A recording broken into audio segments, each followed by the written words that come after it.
Hello everybody, it's John Doe from New York, and I'll be showing you guys the update of my Fire King deck. I actually showed you guys the deck profile of my previous build of my Fire King deck, like 2 months ago. I don't know, like a month ago. I forgot how long ago it was. And now it is currently my most popular video. My it has like 1,200 views on it, and that was really surprising to me. And the deck profile wasn't even that good, in my opinion. The deck really kind of sucks now that I look at it again. But I decided to actually take on some of your words. You guys kept saying things to add more rekindling. I forget what else you guys said, but like you guys said to add in more destruction cards, like needle sealing and destruct potion. But this is what I currently have. I've been working with this deck, and I've been doing quite well with this deck. I've been playing against strong people and still win quite well.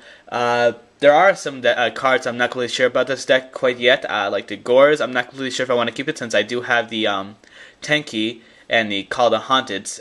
And thus far, it's worked once. Other than that, I haven't been able to use it, but then again, I haven't been drawing it too often. For Foolish Bill, I'm not completely sure about keeping this one, and I'll explain why I decided to keep it in anyway. And 2 Horn of the Phantom Beast. This card, a lot of the times with this deck, I either draw too many spell/trap cards that don't really work without having the monster. Like a few cards that, like, you know, a few examples of what I was saying, like having Fire Kings, Fire Ring, Rekindling, Horn of the Phantom Beast. All these cards require a monster in order for them to work. Before I actually had 2 Destruct Potion, but they never helped at all, so I decided to get rid of them. So let's actually just get to the deck profile. We have 16 monsters, 16 spells, and 9 traps. By the way, this is not a complete build. This is not 100% done, but this is what I have thus far, and I feel like it's pretty good. So we have 2 Grunix. I still feel like it's good at 2. People keep saying that it should play 3. I've been playing with this deck quite a bit, and 2 is good because Grunix gets cloggy, and I don't want to play a lot of Yaksha. I don't even want to play 2, but I decided to put in the Sacred Phoenix. If Sacred Phoenix wasn't in this deck, I would only play 1 Yaksha. So anyway, we have 2 Grunix, 1 Phoenix, 2 Fire Dogs, 3 Barongs, 2 Yakshas, 1 Bear as a tech, and it's actually been doing quite well with this deck.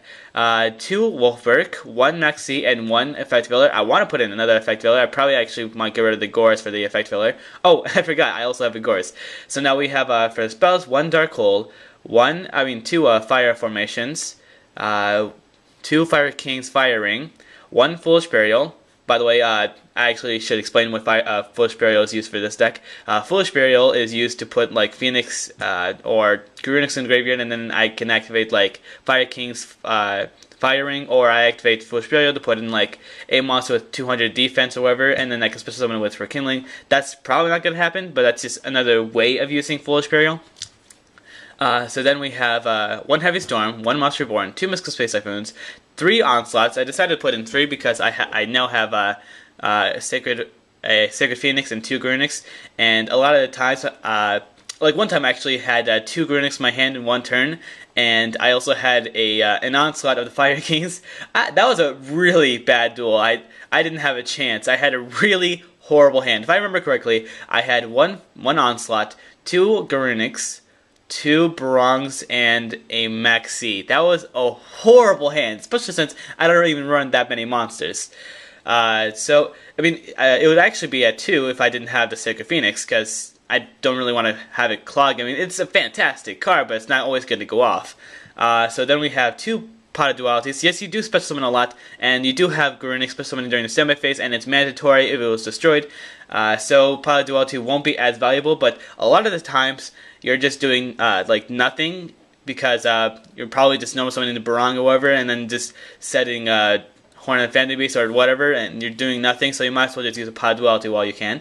I play 1 Rekindling. People keep saying to play like 2 or 3 or whatever. I decided to play 1 because 2, I never used it ever at 2, but 1 feel like is just fine, and I have 7 targets actually work with the Rekindling, but I decided that 1 is just perfect where it is right now. Maybe I'll put it at 2 again and see if it works again.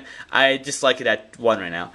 So then we have 2 Call the Haunteds. If it's just like if your opponent uses Missile Space Typhoon on your set Call the Hunt, you can chain it and then special summon the Garunix, and then since Call the Hunt was destroyed by Missile Space Typhoon and Garunix was still on the field when both cards were resolved, Fire King Garunix is destroyed by a card effect, which was called a Haunted, and then during the next standby phase, Garunix gets his effect to special summon and destroy all monsters on the field. So yeah, Call the Haunted is fantastic with this deck, and it's also really good for OTKing. I mean, there's no actual set OTK like windups like Magician Shark, but this deck does have a lot of potential up to OTKing. 1 Mirror Force, the Solemn Brigade, 1 Torrential Tribute, and 2 Horn of the Phantom Beast. This card is fantastic with this deck because I can make a simple Yaksha go all the way to like 2600 attack, and 2600 attack is really good attack actually for today's meta because you can get over Stardust Dragon, 6 Samurais, you can do a lot of things with 2600 attack. And now for the extra deck, we have 1 Puppet. I decided to put in 1 because I do have a Nephthys and 2 Garunix, and they're both level 8, so I decided that Puppet would be good for this deck. And I don't think I like any of the other rank 8 monsters, except like the Heretic one, but I decided that it's probably just, I'm not really going to go for rank 8s very often anyway. 1 Vylon de Sigma. This card's actually really good. If you read the effect, once per turn you can detach 1 extra material from this card to target 1 face-up attack position in an effect monster your opponent controls. Equip that target to this card. At the start of the damage step, if this card battles any monster who is attributed the same as the equipped monster by this effect, destroy that monster. This card's actually quite good. So 1 Utopia, 1 Utopia Ray, 1 Shockmaster, 2 Tiger Kings, 1 Photon, 1 Corn, 1 Wolf, 1 Jin, 1 Lavable Chain to actually put in the Garunix or the Nephthys to the graveyard, 1 Cowboy, 1 Rose, and 1 Owlie. And now for some cards that actually be really good for this deck. Trigodia, this card can actually help out because a lot of times you have a lot of graveyard level strength. I mean, you have like only level 4s and level 8s basically. I mean, yeah, you do have the Goros level 7, Max C2, and Fetch level 1, but Trigodia is really good to XYZ with this deck because like you have a Garunix in your graveyard and then you can like make drag to level 8 if you have like another Garunix or whatever. So then we have Pyrorex, this card. I actually was using this card in my previous build. I decided to get rid of it because it was completely useless. I never summoned it and it didn't help at all. So then we have the new card, Bonfire Colossus. If you control a fire monster, you can special summon this card from your hand. When this card is special summoned, target 2 fire monsters you control, destroy those targets. This card is actually good if you wanted to make your Baron go off, but that also means you have to have like a minimum of 2 fire monsters on the field in order to keep Bonfire on the field when it uses this effect.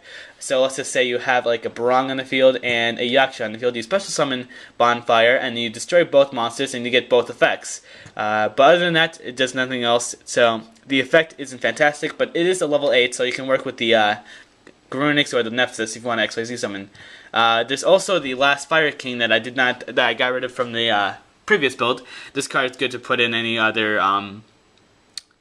any fire monsters you want to graveyard, and this card's also good for adding that extra 1000 damage if you want to do some OTKing because you can still special summon it.